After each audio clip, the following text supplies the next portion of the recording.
Assalamualaikum warahmatullahi wabarakatuh.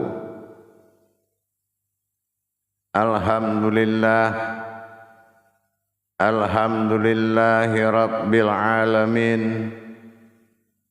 Assalatu wassalamu ala asrafil anbiya'i wal mursalin Sayyidina wa maulana Muhammadin.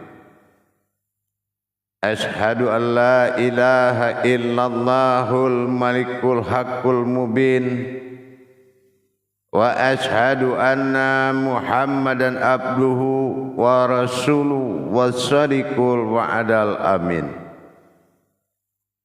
Allahumma salli wa sallim wa barik wa karim ahzanul nabil karim. Ihdinil lazi min jamalika wa innal lazi min jalalika wa innahu min kitabika. Wa tahirin wal mujahidina amma ba'du ibadallah.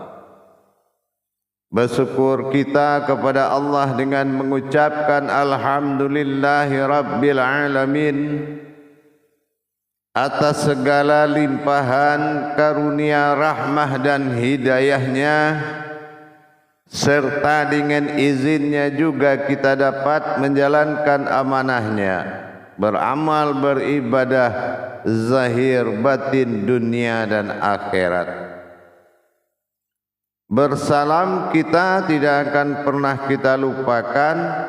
Marilah sama-sama kita sampaikan kepada junjungan kita Nabi Allah, Nabiul Akhirul Zaman, Rasulullah Muhammad sallallahu alaihi wasallam. Atasnya kalimahnya kita kalamkan dengan membacakan Allahumma sholli ala sayyidina Muhammad wa ala alihi sayyidina Muhammad. Alhamdulillah para jemaah sekalian yang dirahmati Allah rahimakumullah. Insyaallah bertemu lagi dengan saya Guru Mursyid Syekh Nur Muhammad Buya Irwan Maulana Al-Khalidi Sumatera Barat, dalam rangka meningkatkan iman dan takwa kita kepada Allah, tentunya dengan kita melalui sebuah himbauan Rasulullah, yaitu bertolabul ilmi. Tolabul ilmi faridatu a'la kulli muslim. Inilah bagaimana kita bisa belajar menuntut ilmu hakikat daripada amal dan ibadah. Kajian diri adalah pokok utama, asal diri adalah Allah, ilah Tuhan tunggal wahid mada fasa itu. Untuk ini marilah kita sama-sama meningkatkan iman dan takwa kita, terutama dalam makom majelis zikir Ma'rifatullah dalam tayangan channel YouTube Buya Pasaman Timur yang pernah kita saksikan, yang dicintai oleh 21 negara. Insyaallah kebenaran Allah meliputi sekalian alam. Alhamdulillah, mudah-mudahan himbauan demi himbauan Allah ini mudah-mudahan bermanfaat bagi orang yang membutuhkan. Insyaallah tentunya dengan kita ingin bermukarabin kepada Allah, kita harus melalui dan melewati masa tanjakan-tanjakan kerohanian kita kepada Allah. Perjalanan-perjalanan rohani yang wajib kita lalui untuk menuju singgasana Allah, dengan meningkatnya kuantitas diri kita menuju meningkatnya kualitas ibadah, tentunya dengan kita mengadakan pemahaman-pemahaman di dalam pendekatan diri kepada Allah, terutama dalam makom tauhid dan tasawuf. Kita pernah membahas bahwasanya makom tasawuf ini adalah makom tarikatul ilallah, yang mana saatnya jalan untuk menuju Allah. Dan bagaimanapun kita juga pernah membahas bahwasanya untuk tauhid adalah makomullah, adalah kajian diri tentang Tuhan. Maka kalau kita bertasawuf tidak bertauhid, ini akan mengalami kafir sindik. Artinya apa? Jalan mendapatkan Tuhan itu adalah tauhid, jalan menuju Tuhan itu adalah tasawuf. Kalau ini tidak disatukan dalam pemahaman, maka kita akan bersengketa dalam kata-kata yang melebihi segalanya tetapi tidak ada buktinya. Kita akan masuk ke alam cerita, terlena di alam hidayah dan cerita, dan tidak pernah mengalami bukti dan rasa, dan tidak pernah menyampaikan dan sampai kepada arasnya Allah setiap apa yang diamalkan. Dalam tayangan yang telah lalu, kita pernah mencoba membahas tentang seseorang bagaimana mencapai kodrat diri kepada Allah dengan kemakoman sufi. InsyaAllah dulu kita pernah mengkaji bahasan antara sufi yang bernapas pada sulbi adalah sesuatu hal yang sangat penting. Tujuan dari sebuah rohani ini adalah menuju kesufian diri. Nah, sekarang bagaimana kita untuk melanjutkan 10 pemahaman seorang sufi itu yang harus kita dapatkan dan kita usahakan, kita mujahadah bagaimana supaya 10 pemahaman besar ini memperjalankan rohani kita dengan 10 kodrat tersebut menuju kesufian diri kepada Allah Subhanahu wa ta'ala. Sebagaimana yang pernah saya ingatkan kembali sekarang terhadap pernah kajian sufi, kita akan mengingat kembali bahwasanya sufi ini adalah sebuah kalam yang mana nama sebuah kodrat wusul, ya. Nama sebuah kodrat wusul al-wujud. Nah, ini sangat tinggi makomnya, ya. Makomnya sangat lebih tinggi dari al-wajhud. Ini sangat lebih tinggi dari al-wajh. Jadi sufi ini adalah sebuah kodrat besar yang mana memang kita harus mendapatkan marwah ini, mendapatkan kodrat tersebut menjadi suatu perjalanan rohani. 10 peringatan atau 10 persinggahan di dalam mengamalkan diri kita kepada Allah, yang mana diawali dengan masa 10 kodrat tersebut. 10 perjalanan itu ada yang dinamakan dengan al-bidayah, yang kedua al-abwahad, ya, al-abwahab, yang ketiga adalah al-muamalah, yang keempat al-akhlaq, yang kelima al-usul, ya. Nah, jadi kita harus mengerti perjalanannya. Nah, berikutnya 6 al-audiyah, berikut menuju al-ahwal, al-wilayah, al-haq, dan terakhir adalah al-nihayat. Nah, tapi dalam hal ini 10 perjalanan ini harus kita lihat perincian jalan 10 ini. Ini adalah makom-makom dalam tahap pengenalan, ya, dalam tahap perjalanan untuk mendapatkan ma'rifah kepada Allah. Jadi kalau kita ingin lebih paham dalam masa pengenalan kata sufi atau disebut juga dengan kata syafa, Syafa ini adalah kemuliaan artinya. Sufi ini berasal dari kata syafa. Syafa itu adalah kemuliaan. Nah, apa yang dikatakan dengan kemuliaan? Bahwasanya seseorang yang sudah menempuh perjalanan tahwid atau dikatakan tahwid kepada Allah, 10 pengesaan Allah dalam diri. Ini bersifat wadaniyah, ya.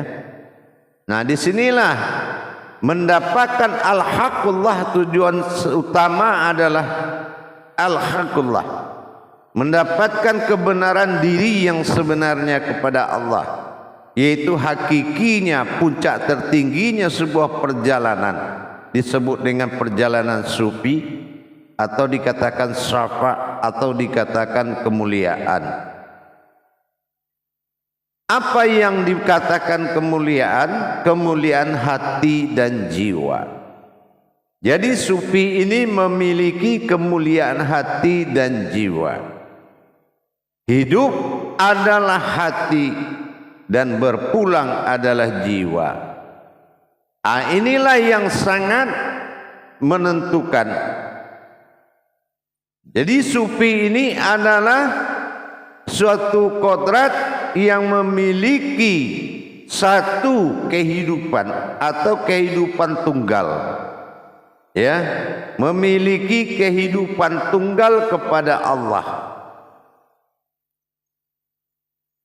Jadi dengan kita memiliki dan memahami bahwasanya kita memiliki, seorang sufi itu memiliki kehidupan tunggal kepada Allah. Apa yang kehidupan tunggal? Kehidupan Allah semata. Kehidupan batin, sir dan zatnya Allah. Antara sir, batin dan zat adalah satu kodrat. Ini disebut dengan kehidupan tunggalnya Allah. Jamaah yang dirahmati Allah rahimakumullah.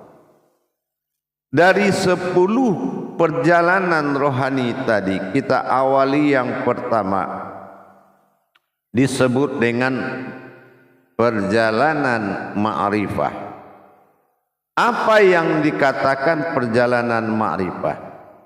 Ma'rifah ini adalah sesuatu secara umum yang disebut dengan mengetahui dan mengenal semua perkara baik zahir dan batin. Ini namanya ma'rifah. Ini adalah pelajaran yang kita sedang jalankan. Berma'rifah kepada Allah ini adalah berkenalan. Artinya bukan berkenalan dengan Allah, tetapi mengenal segala keagungan-keagungan Allah, rahasia, wujud-wujud, kodrat, batin dan sir-sirnya Allah, yang mana yang semuanya itu terhimpun menjadi sebuah kodrat bernama diri. Ini wajib jamaah sekalian. Seorang umat yang mencapai perjalanan kesufian dirinya kepada Allah, dia wajib mengenal semua yang dinisbat dan diisbatkan oleh Allah, baik berupa alam maupun berupa wujud, apapun bentuknya. Wujud, batin, sir, kalam dan kodrat, semua yang dimaujudkan oleh Allah, dia harus mengenal, dan segala yang meliputi apapun itu adanya. Itu pengenalan. Nah, disinilah kadang-kadang di saat pengenalan ini disampaikan, kesabaran dan rasa bersyukur dan takhluk ini, rasa bersyukur ini jarang didapatkan oleh umat, jarang dipahami oleh umat, maka banyak mendapatkan kekufuran kepada Allah di saat dikenalkan kepadanya segala sifat yang maujud, baik zahir maupun batin. Ini banyak kegagalan-kegagalan yang membawa kekufuran kepada umat setelah disampaikan oleh seorang utusan kepadanya. Tidak bersyukurnya sehingga dia tidak merasa mengagungkan dan memuji Allah dengan kebesaran, dengan pengenalan tadi, maka akhirnya dia jatuh kepada kekufuran. Nih masa ma'rifah, yaitu masa mengenal, masa diperkenalkan. Segala yang wujud dan maujud diperkenalkan kepadanya, tetapi dia tidak bersyukur, maka gagal dia menikmati pengenalan tersebut yang diperkenalkan kepadanya, baik wujud dan maujud dari kodrat dan iradat dirinya. Akhirnya ketakutan iblis dan setan membawanya meninggalkan kemabruran menuju kekufuran tadi. Inilah yang awal perjalanan seorang sufi, dan ini juga telah dijalankan oleh Majelis Marifatullah YouTube Buya Pasaman Timur, sehingga sebagian juga banyak yang kufur dan meninggalkan kebenaran Allah menuju kebenaran dirinya masing-masing. Tetapi insya Allah mudah-mudahan Allah berikan petunjuk. Jadi para jemaah sekalian, perjalanan pertama dari sufi ini adalah ma'rifah. Ma'rifah ini adalah masa pengenalan. Setelah dia lalui masa pengenalan semuanya, dengan rasa bersyukur dan takluknya kepada Allah membuat dia menerima, dan Allah tetapkan kitabul wa'di pada dirinya. Allah tetapkan apa yang dia dengar akan selalu dia ingat. Tapi apabila dia kufur, apa yang dia dengar itu yang akan dia lupa. Bahkan dia akan masuk ke alam kehinaan dan mencari kehinaan diri. Ini kalau kita tidak bersyukur atas ma'rifah kepada Allah Subhanahu wa ta'ala. Yang kedua, perjalanan sufi ini adalah fana, mengalami masa fana. Nah ini juga, yaitu masa lenyap.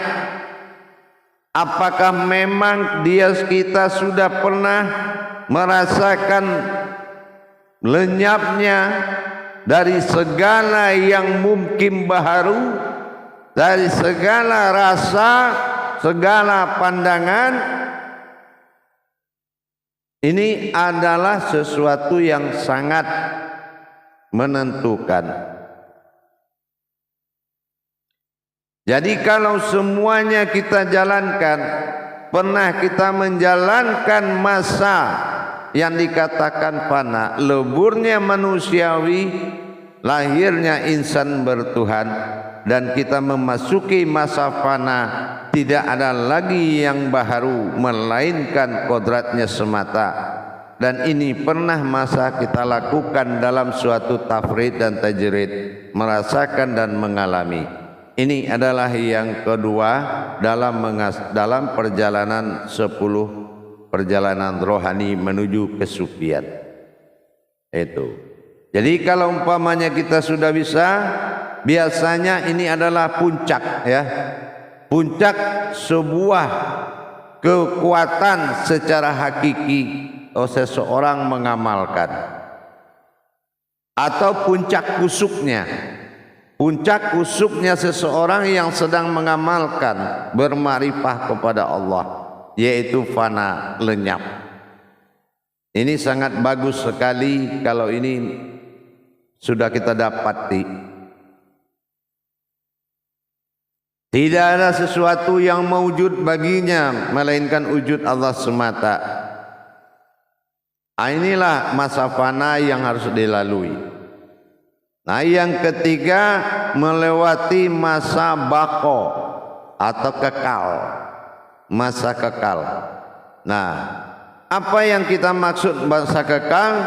Yaitu keyakinan seorang hamba, ya, keyakinan seorang hamba yang benar-benar tidak tergoyahkan lagi, bukan terombang-ambing. Dengar sana, dengar sini, cari guru sana, cari guru sini, ya. Orang nyari ilmu banyak, dia nyari guru banyak. Nah, ini orang yang tidak mendapatkan tidak kuat melalui masa bakonya Allah, masa kekal. Ya, dia tidak kuat melalui masa kekal, akhirnya masa penetapan. Dia tidak bisa, karena ini adalah termasuk sebuah gambaran, ya, sebuah gambaran keadaan yang mana yang ada di mata dia hanya Allah, Rasulullah dan wali Allah. Nah, jadi kalau orang sudah pindah-pindah dalam arti nggak cocok dengan guru ini, belajar ke guru lain, ini belum, dia sudah gagal. Dia sudah gagal memasuki masa bakalnya Allah. Dia tidak mendapatkan ketetapan Allah pada diri dia. Akhirnya dia mengalami yaitu kegagalan total. Nah, inilah kalau kita sudah tidak bisa memasuki masa kekal atau masa bako dari Allah Subhanahu wa taala. Jadi memang masa bako ini dia datang setelah fana. Jadi apa yang didapati dalam kefanaan ini, inilah hayyun bako. Jadi kalau kita fana fillah wal bako fillah.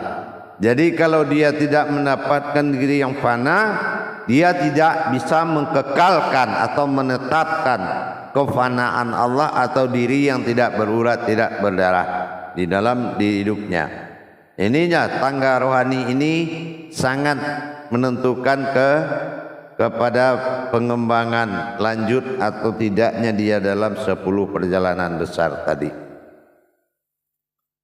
Baik para jemaah sekalian, berikutnya kita masuk kepada tahap pada tangga rohani berikutnya disebut dengan masa tahqiq, ya, atau memastikan. Nah, dia masa tahqiq atau masa keempat ini masa memastikan. Jadi inilah yaitu memandang sebuah al-haq dengan seharusnya meyakini wujudnya semata. Nah, ini dalam memastikan pemandangan ini, memastikan bukan bisa tetapi memastikan, ya, ini namanya tahqiq atau memastikan. Nah, ini juga harus dilatih, ya, harus dilatih masa tahqiq tadi, masa memastikan suatu pandangan atau meyakini wujudnya semata. Ini memang sudah wujudnya semesta. Nah, inilah yang sangat menentukan.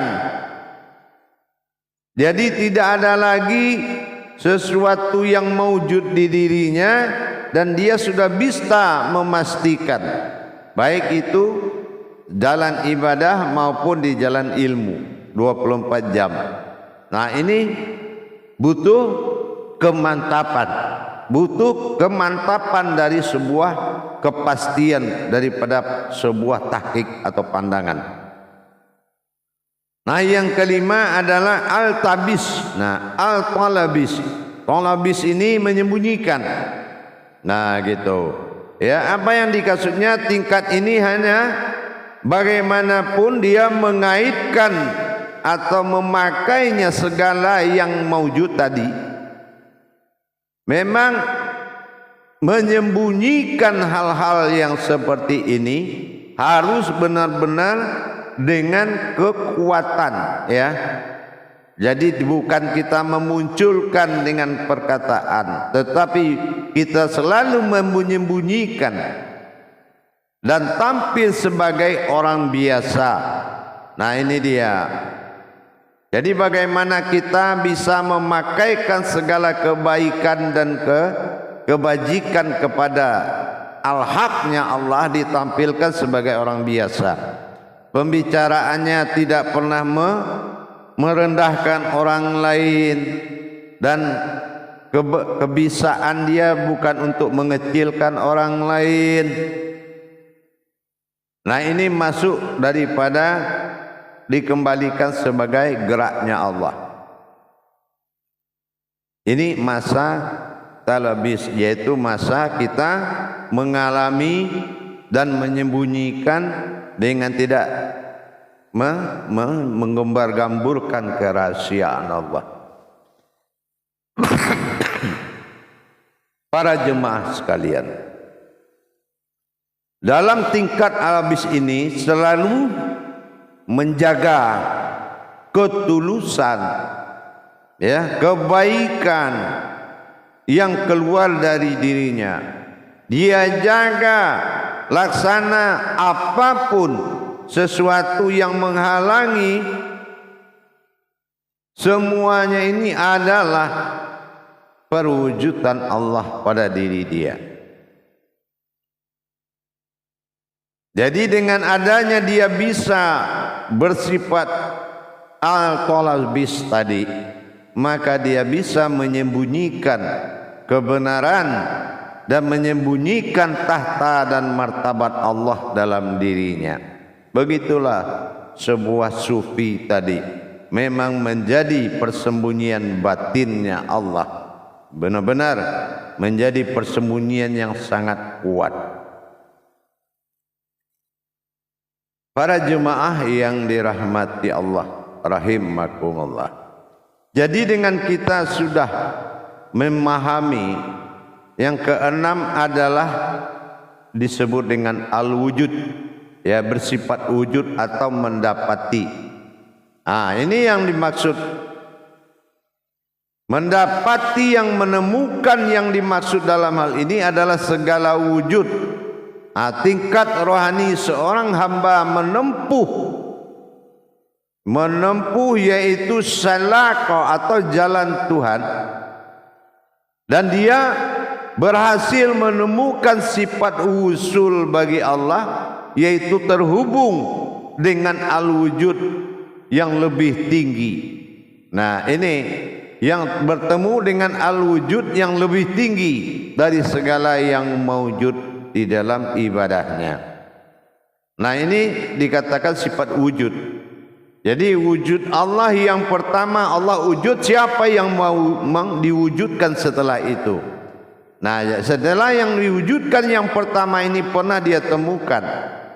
Nah, ini dan dia sudah dipertemukan oleh Allah dengan mewujudnya Allah awal. Nah, ini tingkat perjalanannya sudah semakin bagus.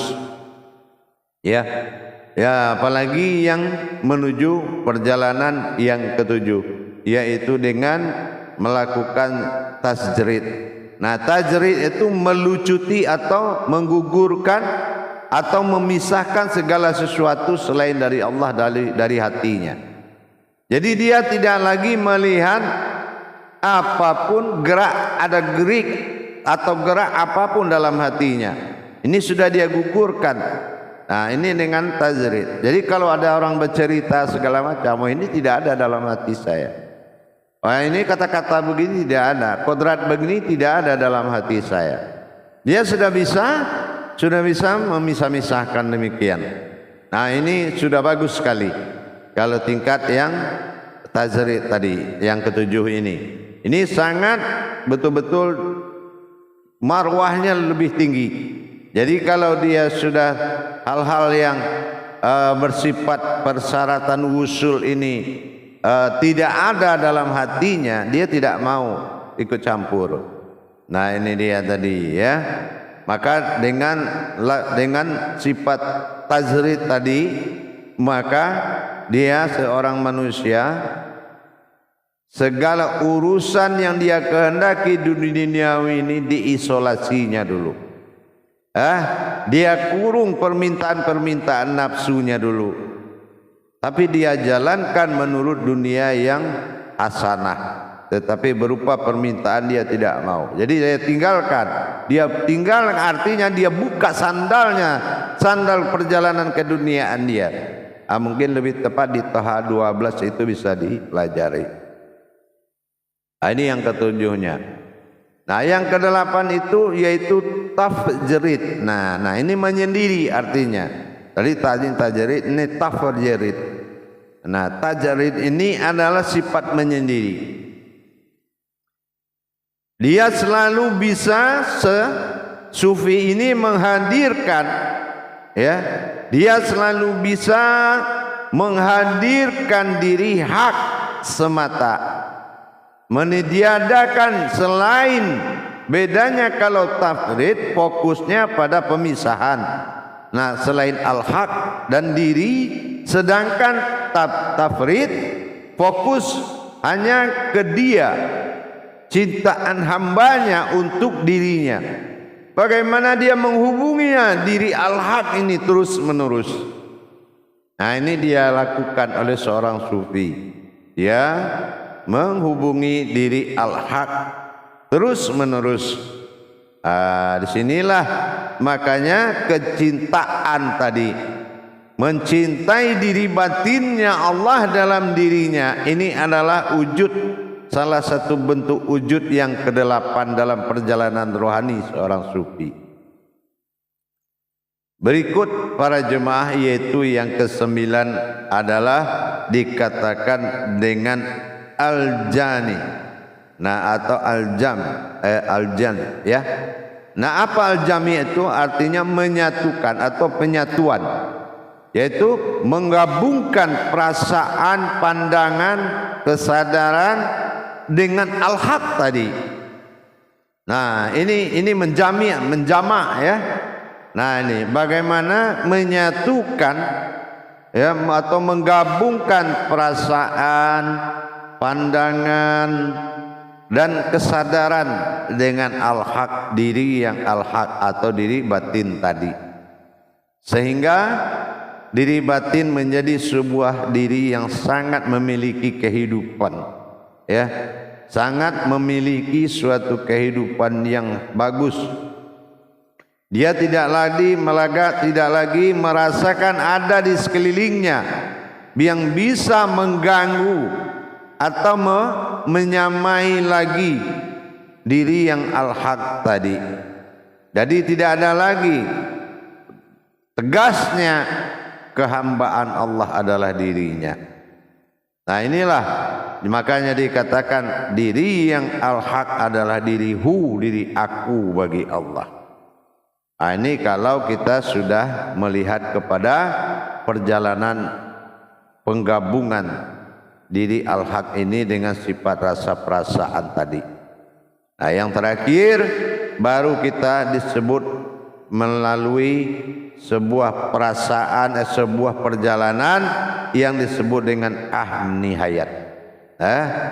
Kalau an-nihayat ini atau akhir adalah suatu kodrat rohani yang dituliskan, ya, dalam diri kita ini, bahwasanya tidak ada lagi yang mengawali dan mengakhiri daripada kodrat diri yang bersifat rohani bagi kita.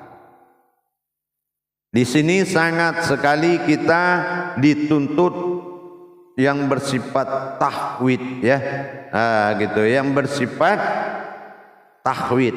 Nah, jadi kalau yang terakhir itu sifatnya adalah tauhid atau mengesakan. Nah, inilah yang dikatakan ilmu tauhid. Bagaimana menisbatkan sifat kewahdaniaan Allah pada diri yang hak tadi.